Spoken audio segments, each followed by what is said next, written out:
Versailles is too often described as a place of power, and people like that story, absolute power, absolute monarchy. But it's also a house and all kinds of stories taking place here. My name is Laurent Salomé, and I'm the director of the National Museum of Versailles Palace. The actual name is Musée National des Châteaux de Versailles et de Trianon. It's a very special institution, which is at the same time a monument, a royal palace, and a museum. What we're trying to do is make this place live forever, because what is sometimes difficult to understand when you visit Versailles and with all that furniture and grandeur, you tend to forget that this place was empty after the revolution. Everything was sold. So what we do is recreate this. That means acquiring objects, because that's where you feel true history. Almost every day we hear about something in relation with Versailles. But when you acquire an object that you know comes from here, you know that you're improving the level of truth.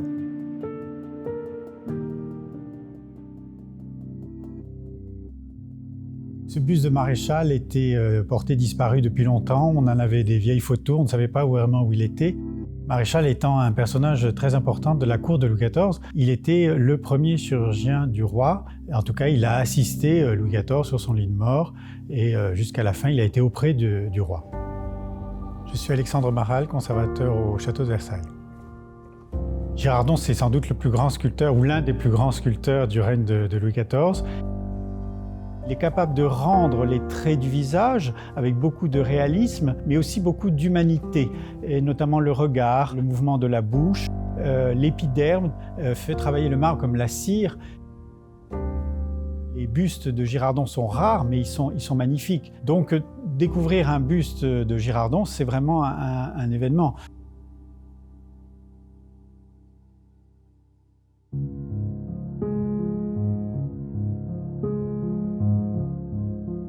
The year I presented the Girardon was my first time as my own gallery exhibiting at TEFAF. So of course it was a very, very exciting project.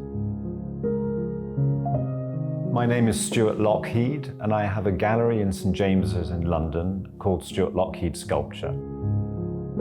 When one exhibits at TEFAF, of course, one has great expectations because it does attract the greatest collectors, all the great museums of the world, and also those places you don't know. So there's that sense that there could be someone just appear that you've never seen before. And so the Girardon bust actually was going to form really the centerpiece of the stand, and I practically had the stand designed around it. It's an object that we had no idea was going to appear at TEFAF. Alexandre, who is the specialist of Girardon, knew it from a black and white photograph. To see it suddenly in the real was one of those surprises that you have at TEFAF, and so we had to react very quickly. And that was the only time I shook hands with someone at Maastricht.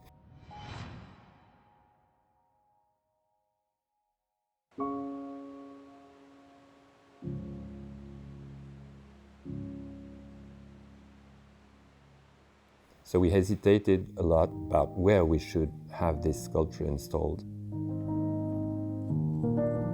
And of course it cannot go in the royal apartments because Maréchal had nothing to do there. It's only the royal characters who are in those apartments.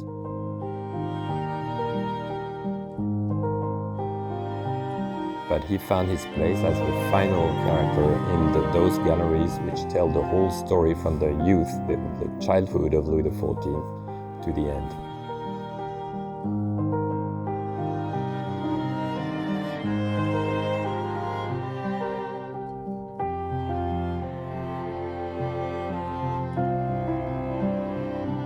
Girardon as a portrait maker is really fascinating. There's a virtuosity in his sculpture. Bust really displayed an immense skill in carving. You have embroidery around the buttonhole. He decided to take the cravat, the lace, weave it, push it through the buttonhole as if it's a real piece of fabric and not marble. There's this sense that he's moving his face very slightly. He may have just had his attention caught. And to actually give that into a sculpture, I think is the mark of a great artist.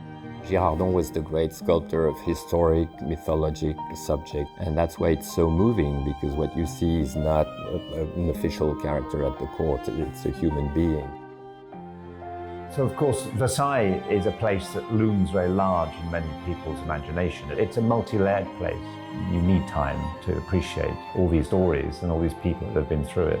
It's a story of all the inhabitants, a story of the history of art.